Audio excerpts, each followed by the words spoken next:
بسم اللہ الرحمن الرحیم وبہ نستعین وہو خیر معین۔ جی کتاب 20 جلد ہے، 16ویں جلد ہے یہ بھی۔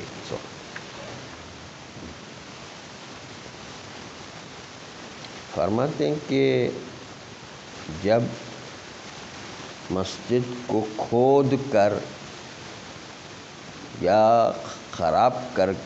کے مسجد کو پاک کیا گیا تو کیا ایسی صورت میں کہ جب بہت زیادہ مسجد کو نقصان پہنچانا پڑے تو چونکہ اس نقصان سے مسجد میں عبادت گزار عبادت کے لیے نہیں آ سکتے ہیں، اس اضرار بمسجد کو وجوب ازالہ نجاست پر مقدم قرار دیتے ہوئے پہلی جہت میں یہ کہا تھا کہ اضرار بمسجد حرام ہونا مقدم ہے یا محتمل الاہمیت ہے، اس لیے مقدم ہوگا وجوب ازالہ پر۔ پہلی جہت تو یہ تھی۔ دوسری جہت یہ تھی کہ مسجد کو خراب کرنے کے بعد یا گڑھا کھودنے کے بعد واجب نہیں ہے کہ دوبارہ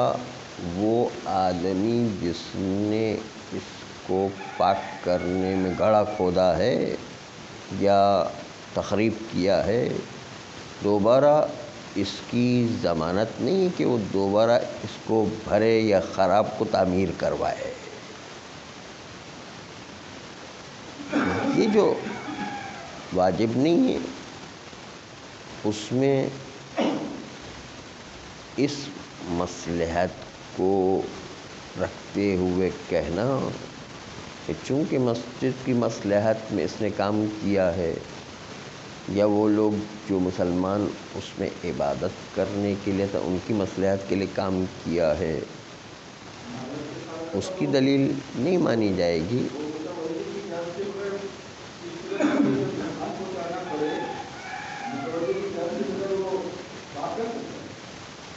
نہیں، متولی سے ہمانگی کر کے نہیں، وہ تو ظاہر ہے متولی سے ہمانگی کرنا ہے نا۔ ایسے کچھ مسجدیں ایسی ہوتی جو بالکل کوئی اس کا متولی نہیں ہے مثلا، تو اس کی وہاں تو یوں کریں گے، لیکن باقی جو ہے صورتوں میں متولی سے ہمانگی کر کے کام کرنا ہے۔ وقف عام ہے، ہاں وہ کوئی ہے نہیں، بس ٹھیک ہے، تو کوئی اس کا متولی نہیں ہے تو بس ٹھیک ہے۔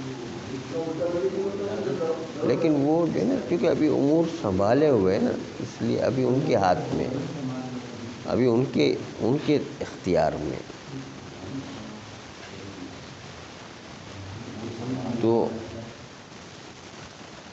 تو متولی سے بہرحال ہمانگی کر کے انجام دینا ہے۔ تو ایسی صورت میں کہ جو وہاں پر مصلحت مسجد کی تھی یا مصلحت ان عبادت گزاروں کی تھی، اس کی مصلحت میں کام کیا ہے،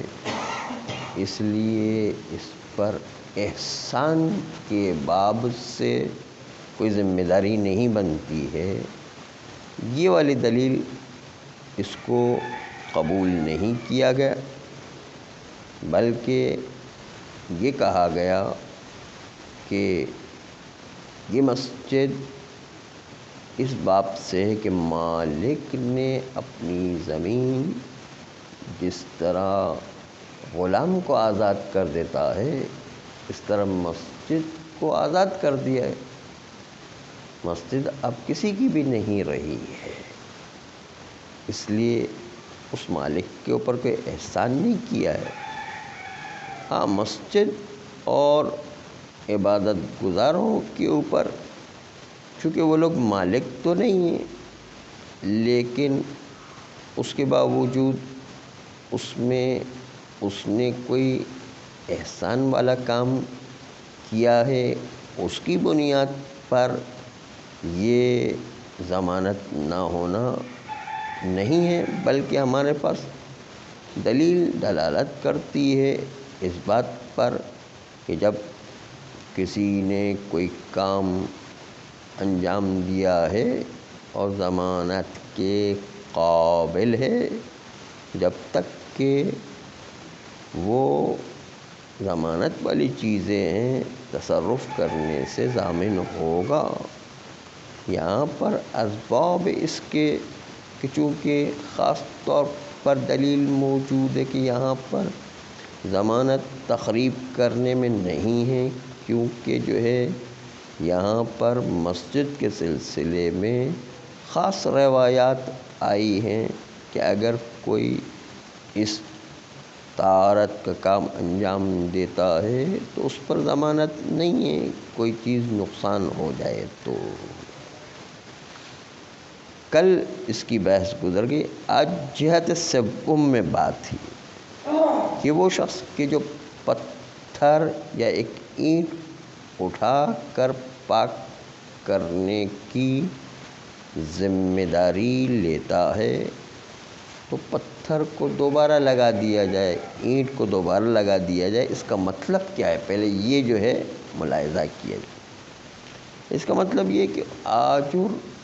یا وہ پتھر کوئی باہر لے جا کے پھینک نہیں دینا ہے، یا کوئی اور اپنے گھر میں استعمال کے لیے نہیں لے جائے، بلکہ اس آجر پتھر کو خود پاک کرنے کے بعد مسجد ہی میں استعمال کیا جائے۔ اور صاحب عروہ نے حکم لگایا کہ یہ واجب ہے کہ اس پتھر کو دوبارہ مسجد ہی میں لگایا جائے۔ یہ بات بالکل صحیح ہے کہ پتھر یا وہ اینٹ جو نکالی گئی ہے دوبارہ مسجد ہی میں لگنا چاہیے، لیکن دوبارہ مسجد میں لگانے کی دلیل وہ چیز نہیں ہے جو بعض عازم نے گمان کیا ہے۔ بعض افراد یہ گمان کرتے ہیں کہ مسجد کے اندر وہ اینٹ دوبارہ اس لیے لگانا ہے کہ روایات میں آیا ہے، امر کیا گیا جس میں کہ کوئی مٹی مسجد سے اٹھا کر لے جائے، کوئی کچھ کنکر اٹھا کر کے مسجد سے لے جائے، تو اس کے لیے واجب ہے کہ جتنی مٹی یا کنکر مسجد سے لے گیا ہے وہ دوبارہ لا کر کے رکھے، اس لیے کہ وہ مسجد ہی سے لی گئی تھی۔ مسجد تعمیر ہو رہی ہوتی ہے، اس میں سے کچھ لوگ مٹی اٹھا کے لے جاتے ہیں، کچھ لوگ پتھر اٹھا کے لے جاتے ہیں، کچھ کنکر اٹھا کے لے جاتے ہیں، کہتے نہیں یہ مسجد ہی میں لا کے رکھنا واجب ہے۔ بس اگر وہی اگر لا سکتے ہیں تو ٹھیک ہے، نہیں لا سکتے تو دوسری والی لے کر، ہاں تو متولی سے ہمانگی کریں اگر جو نہیں لگا دی۔ فرماتے ہیں کہ مسجد سے کوئی لوگ مٹی، پتھر، کنکر یا کوئی چیزیں اٹھا کے لے گئے، واجب ہے کہ وہ دوبارہ مسجد کو پلٹائیں۔ یہ روایات میں آیا کہ مسجد کی طرف پلٹانا لازمی ہے۔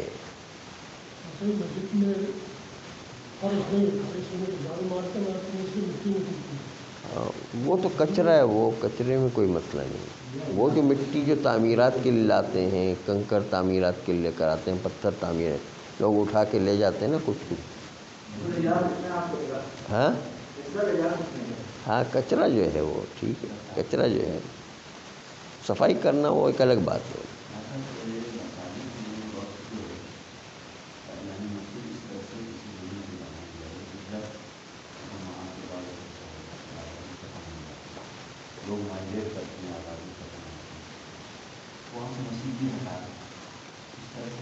نہیں مسجد تو نہیں ہٹ سکتی، وہ تو وقف ہوگی ایک دفعہ، تو وقف ہو گئی بس ختم۔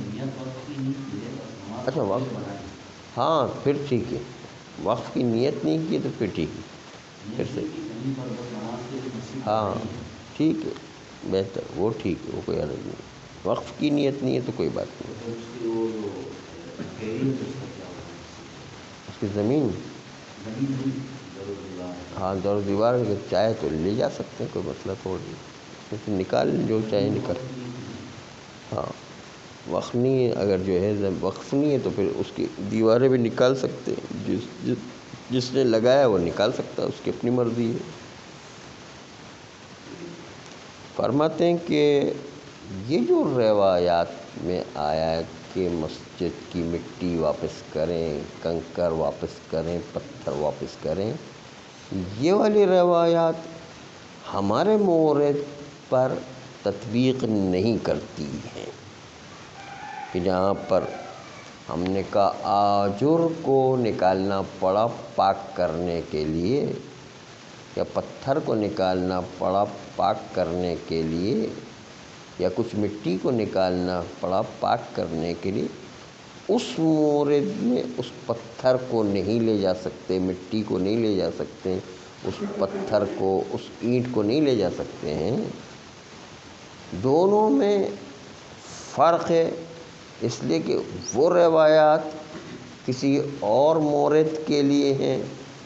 اور یہ مسجد کی چیز واپس دوبارہ لگانے میں اور مورد ہے، دونوں کا مورد الگ الگ مورد ہے۔ اس لیے کہ وہ جو کہا گیا ہے کہ مسجد کی مٹی واپس کرو، پتھر واپس کرو اور اس کے کنکر واپس کرو، وہ اس لیے کہ وہاں پر شارع کے حکم سے وہ مٹی لے جانے کا کام نہیں کیا گیا، پتھر لے جانے کا کام نہیں کیا گیا، وہاں پر جو ہے وہ کنکر لے جانے کا کام شارع کے حکم سے نہیں ہے، یہاں پر جو پتھر نکالنے کا کام ہے شارع کے حکم سے ہے، کیونکہ ازالہ نجاست واجب ہے، ازالہ نجاست واجب ہونے کے باب سے نکالا گیا ہے۔ یہاں پر ازالہ نجاست جو ہے وہ واجب ہونے کے عنوان سے مٹی، پتھر و آجر کو نکالا گیا ہے، وہاں پر ایسا نہیں، وہاں پر تو چوری کر کے لے گئے، بلکہ کوئی شارع کا حکم تھوڑی تھا انہیں کوئی۔ اس لیے دونوں مسائل میں فرق ہے، وہ بغیر اجازت کی مٹی اٹھا کر کے لے گیا ہے، پتھر لے گیا ہے، کنکر لے گیا ہے، یہاں پر ایسا نہیں ہے، یہاں پر تو شارع کی اجازت کیا بلکہ واجب تھا کہ وہ پتھر کو نکالے، واجب تھا کہ مٹی کو نکالے،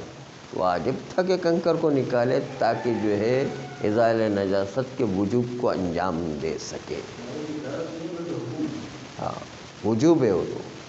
تو یہاں پر جو ہے اس مسئلے سے جو روایات میں ہے اس سے اس مسئلے کو قیاس نہیں کیا جا سکتا ہے، دونوں کے مورد الگ الگ مورد قرار پاتے ہیں۔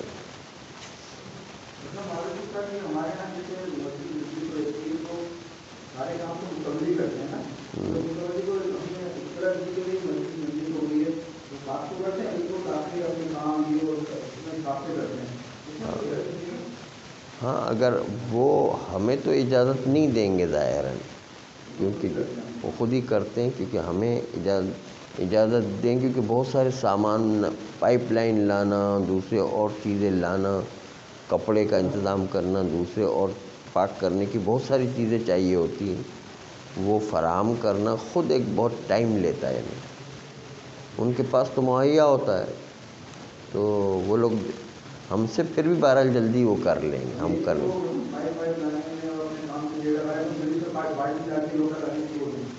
ہاں یہ جو ہے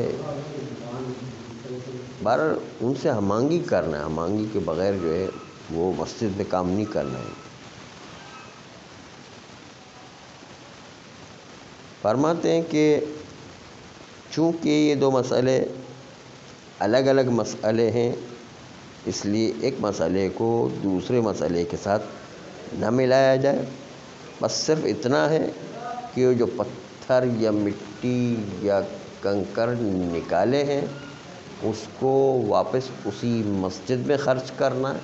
اور اگر مسجد میں خرچ نہ ہو سکے تو قریب ترین دوسری کسی مسجد میں استعمال ہو سکتا ہے تو اس میں استعمال کرنا ہے، لیکن الاقرب فالاقرب کا خیال رکھنا ہے کہ سب سے پہلے تو اسی مسجد کا حق ہے، اگر اس مسجد میں نہ ہو سکے تو قریب ترین والی مسجد، نہیں تو اس سے تھوڑی قریب، وہ جو ہے اقرب فالاقرب مسجد کا خیال کرتے ہوئے مسجد ہی میں لگانا ہے۔ کس کی؟ ہاں وقف شدہ چیز ہے نا، وقف ہو تبھی کی بات کریں، وقف نہیں ہے تو پھر تو جو مالک لگانے والا ہے اس کے اختیار میں۔ عام دیہاتوں میں بنائی جاتی ہے مسجد، وقف نہیں کرتے مسجد عبادت کے بنا۔ ہاں خالی عبادت کے لیے بنائیں گے، وقف نہیں کیا ہے۔ وقف نہ کرنے کی صورت میں یہ مسجد والے احکام اس پر جاری نہیں ہوں، یہ مسجد والے احکام اسی وقت جاری ہوں گے جب واقف نے مسجد کے لیے وقف کر دیا ہو۔ وقف کرنے میں دو طریقے سے وقف ہوتا ہے، یا زبانی کا وقف تو، یا عملی طور پر وہ لوگوں کو مسجد میں نماز پڑھنے کے لیے بلائے اور کہے کہ بھائی میں نے تو یہ جو ہے دے دیا اللہ کے نام پر، وقف کر دیا۔ تو عملی طور پر جو لوگوں کو مسجد میں نماز کے لیے بلا رہا ہے اور اس کی نیت بھی ہے کہ میں نے وقف کر دی ہے، تو وہ عملی طور پر بھی وقف ہوا کرتا ہے۔ وقف عمل سے بھی ہوتا ہے اور لفظی طور پر بھی ہوتا ہے۔ جی ہاں نماز خانہ کہلائے گا مسجد کے لیے، ہاں مسجد کے لیے شرط ہے وہ نیت کرنے کی، نیت وقف کرے۔ جی بالکل صحیح بات، بالکل نماز خانہ ہے، بھلے پھر نماز خانہ ہے۔ اور جو ہے یہ بھی ایک اہم نکتہ ہے کہ عملی طور پر دو طرح ہوتا ہے، ایک طرح نماز کی دعوت دیتا ہے اور اس میں نیت مسجد نہیں کرتا ہے تو یہ مسجد نہیں کہلائے گی۔ دوسرا یہ کہ لوگوں کو نماز کی دعوت بھی دیتا ہے اور دل میں نیت کی کہ میں یہ وقف کرتا ہوں مسجد کے لیے، تو وقف ہو جائے گا۔ عمل سے وقف اسی وقت ہوگا جب مسجد کی نیت بھی کرے تو وقف ہوگا، ورنہ جو ہے مسجد کے لیے عملی طور پر وقف نہیں ہوگا۔ عرف یہ کہ اس کی نیت واقف ہونا چاہیے، واقف نے نیت نہیں کی تو عرف کتنے ہی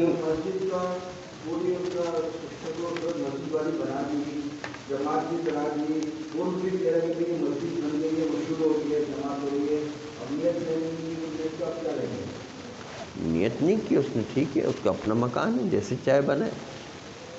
نیت نہیں کی وقف کرنے، ثواب مسجد کا نہیں ملے گا اس کو نماز پڑھنے والے نماز ہی آئیں گے اس کو ثواب ملے گا، لیکن مسجد کا ثواب نہیں ملے گا۔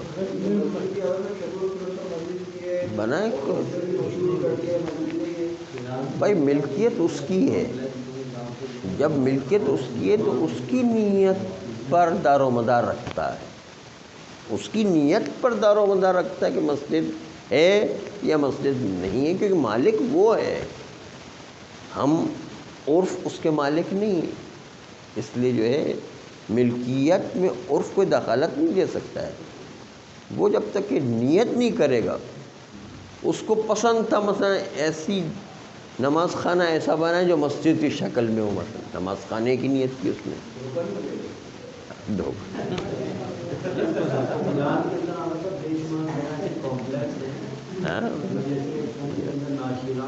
ہاں ہاں، عام طور پر لوگ اس لیے اس محراب کی شکل میں بناتے ہیں کہ لوگ نماز پڑھنے کے لیے آ جائیں، ان کو پتہ چل جائے کہ بھئی یہ نماز خانہ ہے۔ آپ ایئرپورٹ پر بھی جائیں گے تو وہاں پر نماز خانے بنائے ہوئے مثلا، اس میں مسجد کا عنوان نہیں ہے۔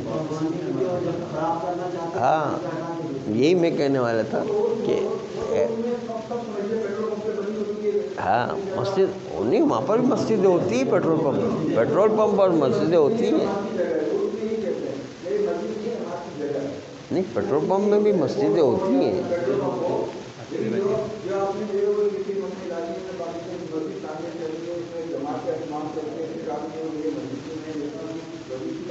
ہاں نہیں، دیکھیں وہ مالک کی نیت پر ہوتا ہے۔ ہاں بالکل، یہ بات بالکل صحیح ہے کہ یہاں کا ماحول ہی ایسا ہے کہ پیٹرول پمپ پر بھی مسجد بنا تو مسجد ہی کہلائے گی وہ، لیکن ایئرپورٹ پر جو آپ دیکھیں گے نا، ایئرپورٹ پر نماز خانہ بنایا جاتا ہے۔ اس کی وجہ یہ کہ ان کو جو جگہ کی ضرورت عام طور پر پڑتی رہتی ہے، اس لیے جو ہے وہ نماز خانے تبدیل کرتے رہتے ہیں بار بار، اس لیے وہ کوئی وقف تھوڑی مسجد کے لیے کیا گیا۔ ایئرپورٹ پر ہو یا ایران میں آپ جائیں تو وہ ریلوے اسٹیشن پر دیکھیں، وہ مختلف جو ہے نماز خانے بنائے گئے ہوتے ہیں۔ جی، حتیٰ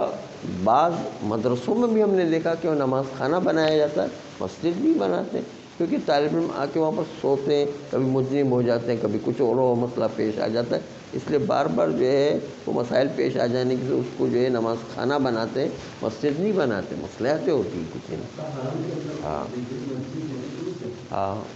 دیہات میں تو اس طرح ہوتا ہے، وہ کہتے ہیں ہم اللہ کے لیے گھر بنا رہے ہیں، نماز کے لیے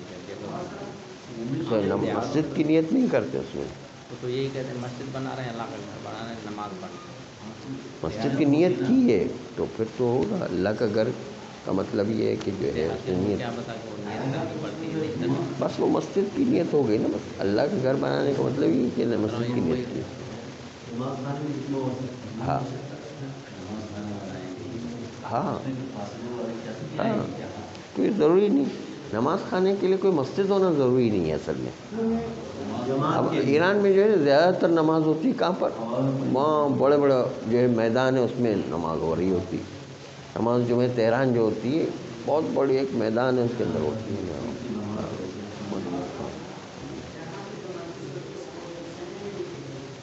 حسینیہ نہیں کہتے ہیں،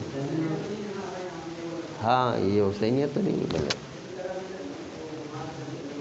ہاں نماز جماعت ہوتی ہے، یہ نماز خانہ ہے، حسینیہ بھی ہے، نماز خانہ بھی ہے، اس طرح، اور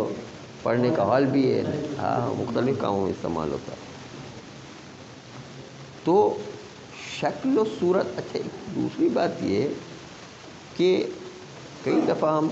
عرض کر چکے ہیں کہ کچھ چیزیں ایسی ہیں کہ جس میں عرف دخالت رکھتا ہے، اور کچھ چیزیں ایسی ہوتی ہیں جس میں عرف دخالت نہیں رکھتا۔ ایک آدمی کی ملکیت ہے، ملکیت میں مالک کے علاوہ عرف کوئی دخالت نہیں رکھتا، اس میں مالک جیسا چاہے اس میں تصرف کر سکتا ہے، جیسا چاہے اس کو رد و بدل کر سکتا ہے، جیسا چاہے مسجد کی نیت کرے۔ مسجد کی نیت جب تک کہ نہیں کیے، مالک کی نیت وقف نہیں آئے جب تک، چاہے وہ کتنی مسجد کی طرح لگ رہا ہو، وہ مسجد نہیں کہلائے گی، مسجد کے احکام اس پر جاری نہیں ہے۔ وہ کہہ تھوڑی رہا تو کہ نماز خانہ بنائے، ہاں تو ٹھیک ہے، نہیں تو نیت اس نے نہیں کی، مسجد عرف میں کہا جاتا ہے، ہاں ہاں،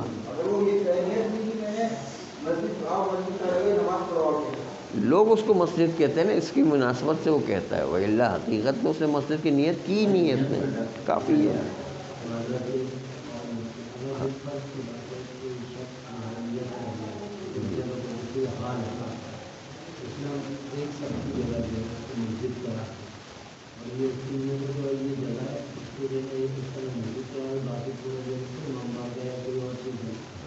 اور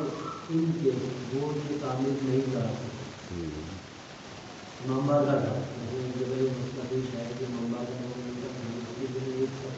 مسجد کا بعد میں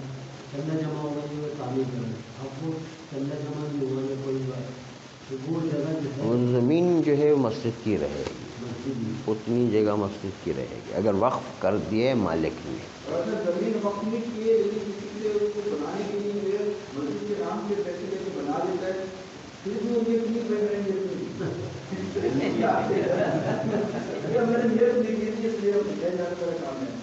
وہ جھوٹ بول کے کر رہے ہیں نا، جھوٹ دھوکہ دیا ہے، دھوکہ دینا جو ہے وہ الگ بات ہے، دھوکہ دیا کیونکہ مسجد کے لیے نہیں ہے، مسجد کے عنوان سے فنڈ جمع کرے وہ غلط ہے نا، اس کا مسجد کے عنوان سے فنڈ جمع نہیں کر سکتا اسے۔ لیکن بات صرف یہی ہے کہ مالک اپنے مال میں تصرف کا اختیار رکھتا ہے، چاہے وہ کیسی بھی شکل کی مسجد بنا دے، اگر مسجد کی نیت نہیں کی ہے تو مسجد شمار نہیں ہوگی۔ دوسرا مسئلہ جو ہے شروع کرتے ہیں لیکن جو ہے 2-3 منٹ میں جتنی بات آتی ہے کہ اگر مسجد کے علاوہ مسجد کے اندر چٹائی نجس ہو گئی مثلا، یا چٹائی کی طرح دوسری اور چیزیں جو مسجد میں ہوا کرتی ہیں وہ نجس ہو جائے تو کیا اس چٹائی کو بھی پاک کرنا واجب ہے یا واجب نہیں؟ کیونکہ چٹائی الگ چیز ہے، مسجد الگ چیز ہے، تو کیا چٹائی کو بھی پاک کرنا واجب ہوگا یا نہیں؟ یہ الگ ایک مسئلہ ہے، یہ ذیلی مسئلہ جو ہے شروع ہوا چاہتا ہے، تو اس کے لیے جو ہے وہ 2 جہت کلام، اگر مسجد کا فرش یا مسجد کی چٹائی یا اور آلات مسجد اگر نجس ہو جائے تو اس وقت پہلی جہت اس میں یہ ہے کہ آیا ان کو بھی پاک کرنا واجب ہوگا یا ان کو پاک کرنا واجب نہیں ہوگا۔ اس میں صحیح بات تو یہ ہے کہ ہم کس دلیل کے تحت اس کو پاک کرنا واجب قرار دے رہے اس کو مد نظر رکھنا ہوگا۔ اگر ہم اجماع کی بنیاد پر مسجد کے پاک کرنے کا حکم لے کر آتے ہیں تو اجماع قدر متیقن کو لیتے ہیں، قدر متیقن میں خالی مسجد شامل ہوتے ہیں، اس کے آلات شامل نہیں ہوا کرتے ہیں، اس لیے جو ہے اس کو پاک کرنا واجب نہیں ہوگا اگر ہم اجماع کی بنیاد پر مسجد کے پاک ہونے کو واجب قرار دیں تو۔ اور اگر ہم اخبار پر کہ جن اخبار میں کہا گیا کہ پیشاب خانے پر کسی نے مٹی ڈال کر کے مسجد بنا دی ہے اور اس کی بنیاد پر جو ہے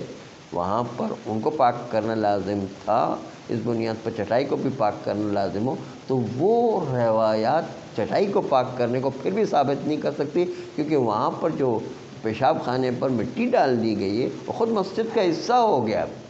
اور مسجد کا حصہ ہونے کے نتیجے کے اندر اب جو ہے وہ چٹائی الگ چیز ہے اور مسجد کا حصہ ہونا الگ چیز ہے، اس لیے اس دلیل کے ذریعے سے چٹائی والی دلیل نہیں لائی جا سکتی ہے۔ بس اس لیے یا علی ابن جعفر کی روایت بھی جو ہے اسی طریقے سے اس کے ذریعے سے بھی ثابت نہیں کیا جا سکتا ہے۔ بس اگر ہم جو ہے اجماع لے لیں یا وہ پیشاب خانے والی روایت لے لیں یا علی ابن جعفر والی روایت لے لیں، ان تینوں سے جو ہے ثابت نہیں کیا جا سکتا ہے کہ چٹائی کو بھی پاک کرنا واجب ہوگا۔ صلی اللہ